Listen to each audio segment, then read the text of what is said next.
Hey, I am Abriana, host of Black in the Saddle, where we acknowledge the impact and the influence of Black people on the horse industry.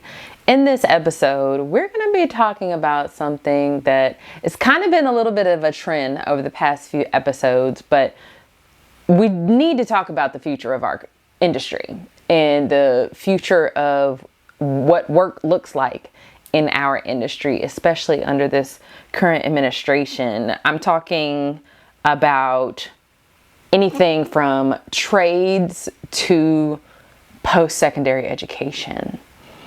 Our current administration is not making it easy to pursue education, or the stipulations around it are more predatory and not something that this upcoming generation is willing to agree to. Unlike my generation, where they were like, go to school, get an education. You will have all the jobs and have all the money that you want. We know that's not true. And I am seeing that the next generation is not falling for it. So those of us with student loans are going to have to reckon with a lot of the upcoming changes, and we need to deal with that. I have worked in the animal health and agricultural industry since before high school. And one of the things that has allowed me to stay where I am and do good work in this space is the skills that I acquired kind of around those industries. So that's what I want to talk about today. How do we leverage the skills that we have with horses to do things that are maybe horse adjacent or serving the industry, but not in very traditional ways? I want to start off with a story. If you have listened to a few episodes of the podcast, by now you know that I was a pre-veterinary student. I said, I'm going to vet school. I love animals and I'm going to make sure they're healthy. And growing up, there was not a lot of, the adults around me didn't understand what alternative career types could be or what my career options were. It was just like, you like animals, you smart, veterinarian. Like that was the pathway. And so I was put in all these STEM classes, organic chemistry, biology, calculus, all this stuff, and did fine. However, when I got to college and kind of got through college, I realized that was not the only option. And so in order to go to vet school, you ideally are supposed to have, I think, 400 hours of experience. So you need experience in different areas. For example, research, or you need experience being supervised by a veterinarian. So a lot of times that's working in a practice or working out in the field if you are working with a large or mixed animal veterinarian. And I think another option was like working in government or administration, something like that. Like you needed these different types of experiences, and they wanted to see that you had a well-rounded understanding of what the industry actually was. And so when I applied to vet school, I had like 1,400 hours. And that was conservative, being that I was working in an animal hospital. So every time I clocked in, those hours were accruing. So as I'm getting this experience, worked in a research lab, worked in the field, worked in government public health, as I'm getting this experience and documenting it, the only thing that I was looking at is, how can this help me go to vet school? How can this help me go to vet school? And it wasn't until being in an animal practice, when I got into business, when I got into the management side of things, that I fell in love with the business aspect of it, that I had to look back and say, now, wait a minute.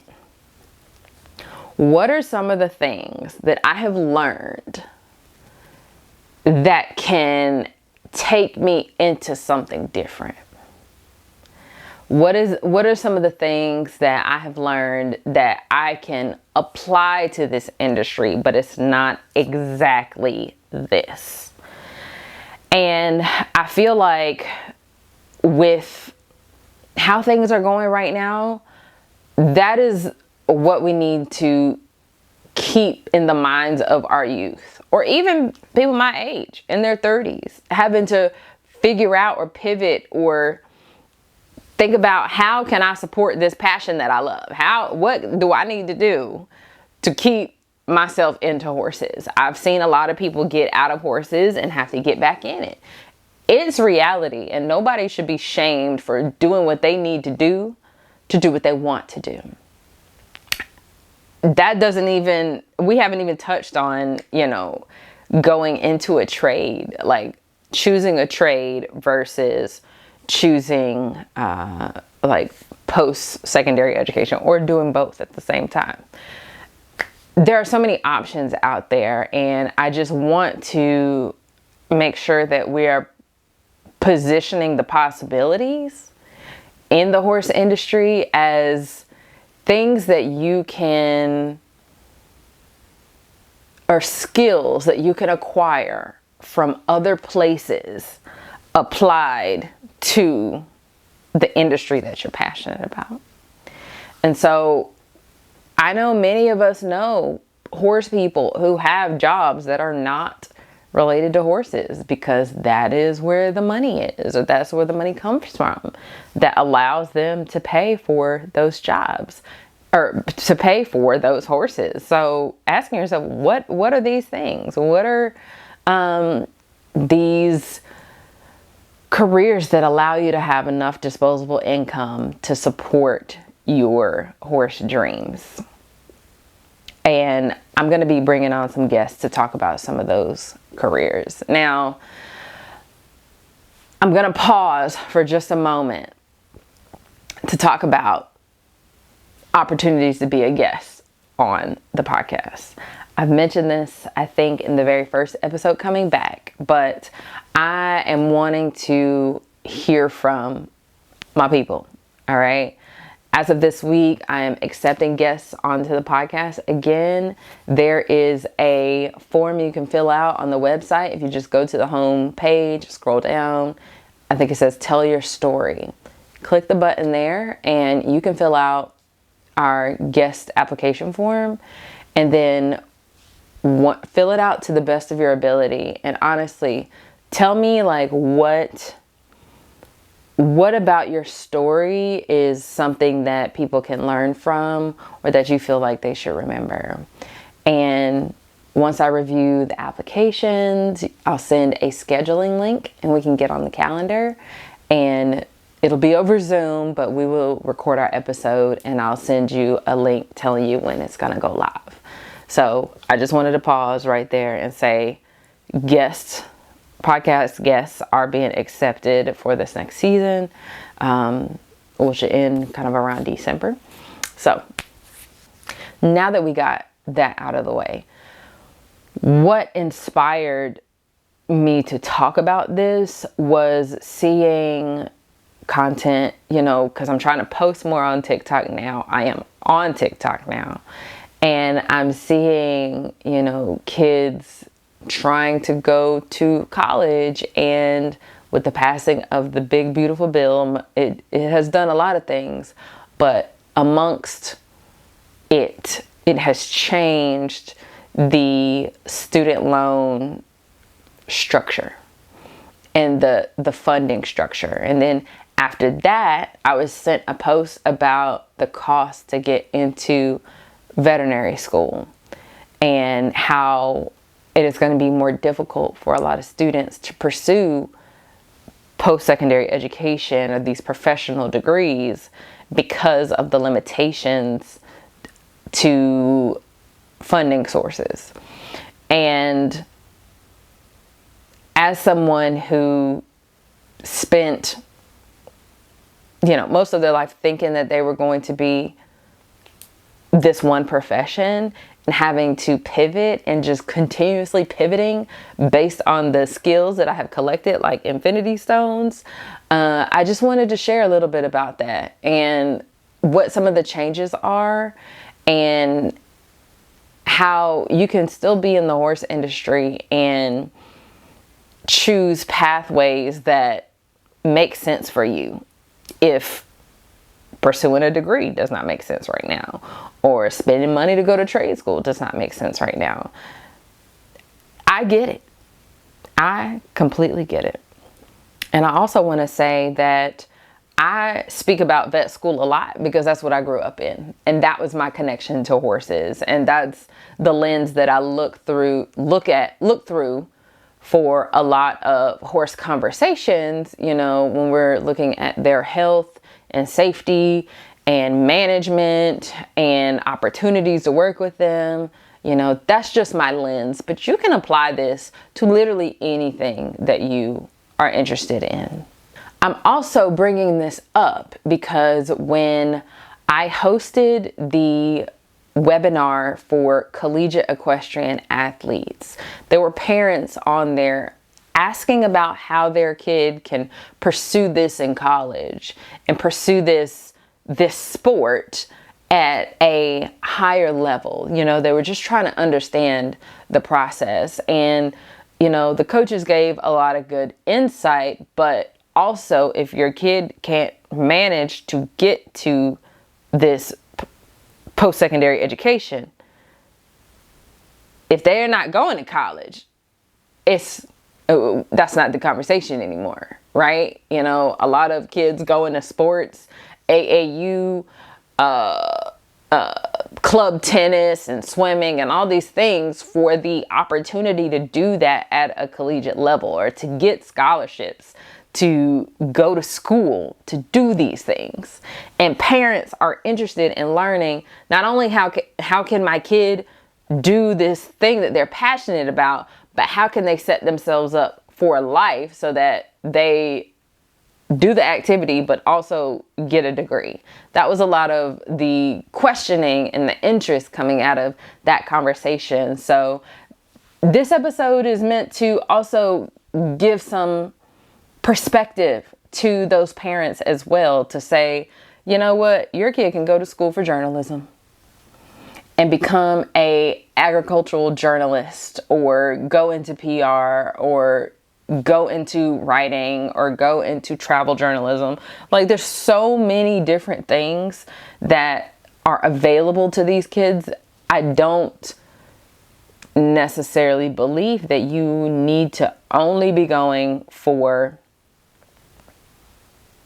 I like horses, I'm going to get an equine science degree. That's not the only pathway. And a lot of times, because people don't know other options, they don't share what the other options could be. Now, because we already know that there is a disparity between access to education, DEI programs being rolled back, like, it's hard out here for a pimp. But the cost of school is a conversation that needs to be had, especially when trade schools are increasing. There's still a cost to go to trade school.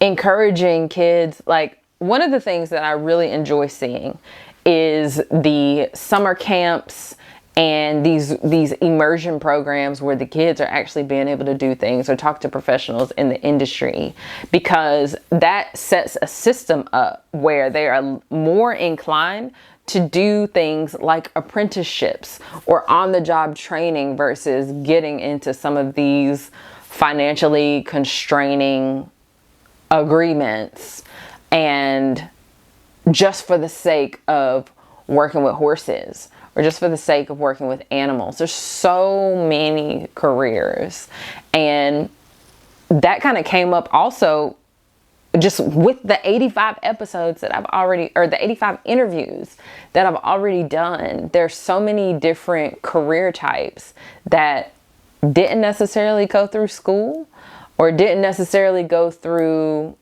the traditional university system, but people learned on the job. People were apprentices. They got a job in one thing and then worked their way up. They got a job in one thing and worked their way up into a completely different type of career. And I just think that's fascinating. One of the examples I'm thinking of is Dale Johnson. You have to go and listen to his episode. He is a polo player, but he also works in tech. But before tech, he worked in railroad. Like, it's his pathway was so non-linear. And I think that we need to have a more realistic expectation of what careers look like now, because they don't look like my parents' generation. There is very seldom going to be a recommendation to stay somewhere for 25 years because we're not seeing the benefits of that. We're not seeing that anymore. And so when we want to, have horses and have land and keep all of those things, we have to do the things that are going to get us there. We have to have that disposable income. When companies like, just because they're top of mind, like Smart Equine or Coro or even the North Carolina Horse Council, when they're looking at the industry as a whole and looking at the key players, the data that is coming out about these people allows them to make decisions about what they're going to offer and where they're going to go and what their pricing is going to be and yada yada. And I'm just, in my purview, I believe that we got to better position ourselves to do what we love. And I'm not saying entrepreneurship is for everybody either, but I am saying that the skills that we develop as we are growing and learning in horses are skills that we can apply in many different places. And I just don't want you, as someone who is listening to Black in the Saddle, listening to me, coming to our events or conferences or anything like that, I do not want you to feel like if you don't have a career in the horse world, that you can't add to this conversation. So some of the skills that I developed as free unpaid labor by way of getting experience for vet school that have helped me in my career have been being able to build websites, do marketing, do social media, customer service, being able to talk to customers and understand the problems that they're observing in their animals and understanding what's possible for them to pay for as far as treatment plans, data entry and data analyzing. A lot of that was prevalent in the animal hospital, but even in the research lab, being able to look at data and then tell a story from that data. I mean, those skills are not something that ever goes away. You just apply them to different contexts. Logistics, understanding, yes, I have this idea. And how do I get from idea to the delivery? Whether it be ordering meds, keeping trucks stocked, compliance, submitting drug logs to governing bodies. Like, these things help give me a perspective around how businesses operate now. And I can pull from those experiences to say, think you might have a problem with your delivery in XYZ. Or, you know, I'm not going to get too far into what I do for a living. However, the point that I'm trying to make is that ask yourself, what are the skills that I have gained just from my experience, whether it be in horses, in life, in education, in apprenticing? What are those skills? And how can I apply it to a career that can help me have enough income to do what I love? Ask yourself that. Because what we were told is supposed to be the way to do things is not necessarily true. Or if you do that now, you are going to be in a much more concerning position than the people before you. Oh, one of my other favorites is, oh my gosh, I'm going to blank on her name. Andrea Davenport. She is a horse show manager. She has her own series of horse shows. I think they're dressage shows. She has been gaining her certifications, I believe, through USEF to do horse shows of particular calibers. I mean, that is something that you need so many additional skills to pull off. Being able to manage teams and manage people and hire and fire quickly. Like, now that I have a little bit of a different perspective, I think that I would love to talk to her again to see how she has evolved from I first discovered her, right? She loved horses, but at that point, you have to go back and listen to her episode, but she wasn't even riding a whole bunch. She had just gotten back into riding. And I think now when I see her online, she has been riding for several years. I mean, that was a couple years ago that we spoke. But that's nothing that was presented to me. That was not a career that was presented to me when I said I was interested in horses. Right? So I think exposing our kids to some of these very unique, if you know, you know, if you weren't there, you don't, you know, going into photography, horse show photography, equine photography in general. I know several photographers that are photographing horses for magazines. And oh my goodness, Steven Pelzer, he just announced that he is going to be videographer, photographer for some horse show, but he's working with a broadcasting company to do that as a photographer and videographer. Go back to his episode, because when I talked to him, he was working in medical insurance, medical products or something. He was doing something, and he just picked up a camera and was doing this on the side. You know, so those examples of people who did what they had to do what they want to do, and also utilize the skills that they have from other places to get better careers and more unique and more fulfilling careers in the horse industry, that just has to be a bit more realistic of a way to think about the future of work in our industry. You know, that also, I mean, that doesn't even cover the things that we really need, right? Like farriers. My initial understanding of farrier work was you learn by being an apprentice. And then I discovered there were farrier schools. And then I started working with a farrier that was an apprentice who started doing more medical shoeing, or, you know, helping horses get through things like founder and sport horse injuries by working directly with a veterinarian to do different types of shoeing, corrective shoeing. That's what it's called. Jesus Christ. You know, sometimes words escape me, y'all. corrective shoeing.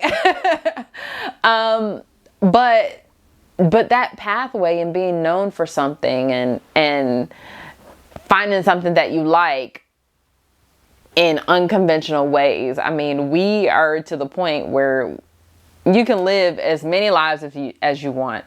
Reinvent yourself as many times as you want and need to do the things that you love.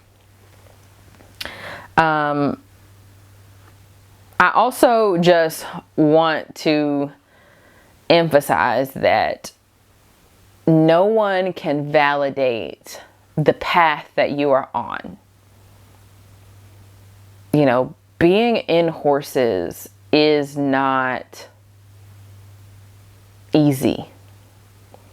Making a living from horses is not easy.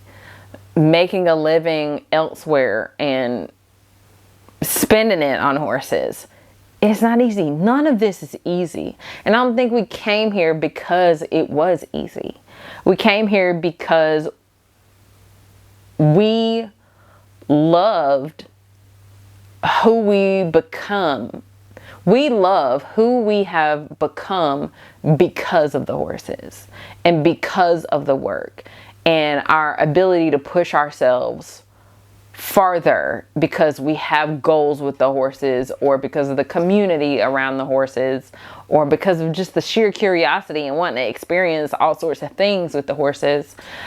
No one else is going to be able to validate that experience but you. I remember when I was in college, I did the foaling and breeding internships at my university at the equine education unit. And I just knew, like, I was going to be a neonatal theriogenologist. I was going to work with reproduction cases with horses and support the babies, the foals that are dropped, because sometimes they're not all healthy. And that was fascinating to me, learning about their immunology and the IgGs and all the testing and the importance of colostrum and all this stuff. Fascinating to me. But there was not a space, I could not find a space for me to learn that on the job after university. You know, so I did what most animal science students do and work. Not most animal science students, I won't say that. I did what a lot of animal science students did and just worked in an animal hospital, right? But although I didn't pursue that as a career, I have friends who are starting their horse operations and interested in breeding, and I can take some of that information, not necessarily telling them what to do or what is right and wrong, but to say, hey, did you think about this? Like, these are some of the things that you should keep an eye out for as you are going through this breeding process with your horses. Or your veterinarian said this, but you didn't quite understand it. Let me see and let me help you translate that to something that you can't understand. That is still fascinating to me. It's still fascinating to me. And as I work with, you know, businesses in my own life that are doing those kinds of things, or serving clients in reproductive ways, I can understand what they are saying. Say I need to do social media for them, or I needed to work on their marketing or release a press release for them. Say I had to do those things. I actually have a little bit of an inkling of what they're saying versus someone who has zero clue about the context of the information and says something or writes something incorrectly. Or like I tell people, I can tell immediately when a non-horse person has built a website based on the photos, because no self-respecting horse person is going to have images of like horses on a website and their ears like this. They're not gonna have mares like on their website, even if they're like, oh, that looks cool, you know, non-horse people like, oh, they look cool. That's not cool. They're angry. Those are not attractive ears. We need perky ears. Perky ears only in these photos.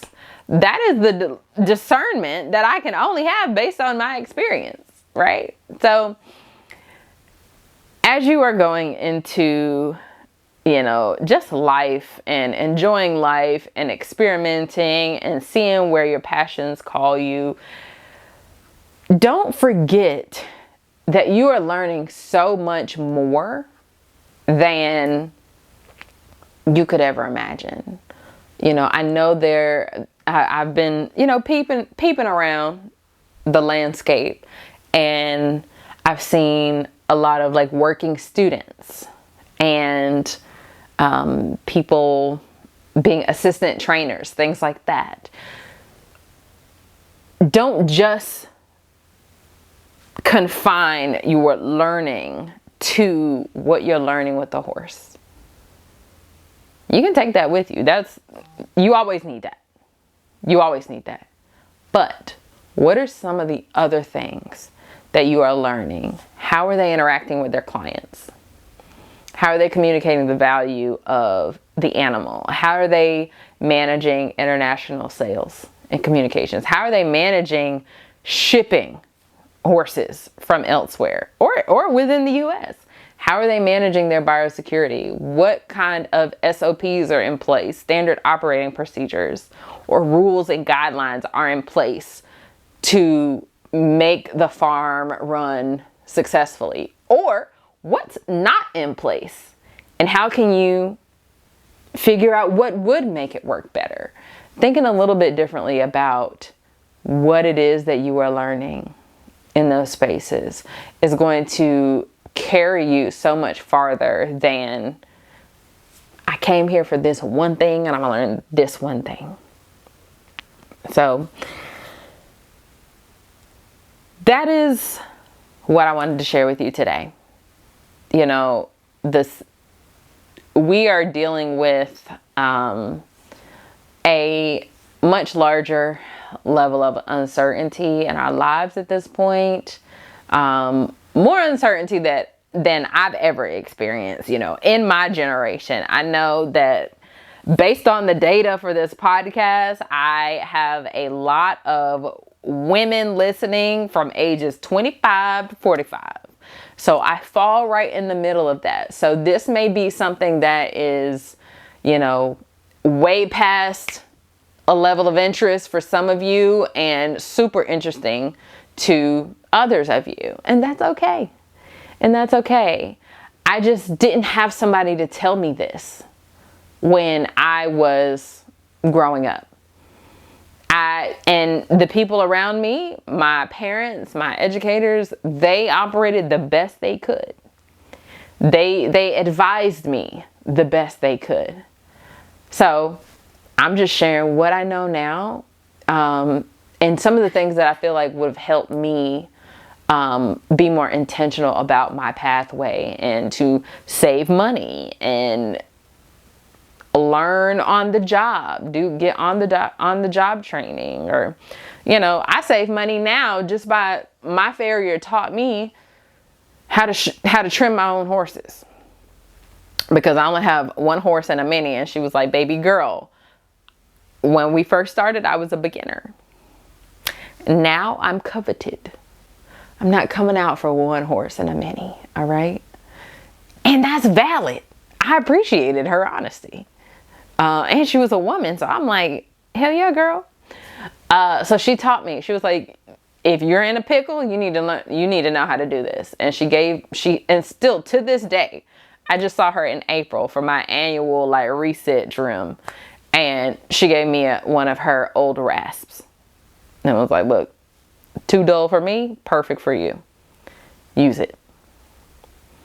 And so maybe that's the cheat code also. It's not even a maybe. Identifying the skills that will help you in more ways than one, but also identifying the people that can help you in more ways than one. We'll do a whole different episode on that, but I appreciate you tuning into Black in the Saddle podcast today. I know this wasn't a super horse heavy episode, and once we get more guests on the podcast, so we will ring it back in. But you know, these first few episodes were some things that I needed to get off my chest after a long time of not chatting with y'all. So I really appreciate it if you got this far. And yeah, fill out the application to be a guest on the podcast. Like where you should like, follow where you should follow, subscribe where you should subscribe, and rate the podcast on podcast players so that more people can get this information. If there was something that you found valuable from this episode, share that with me. Let me know so that it can help inform some of the topics that I discuss later on in the season. Thank you so much for listening, and I will see you next week. Bye.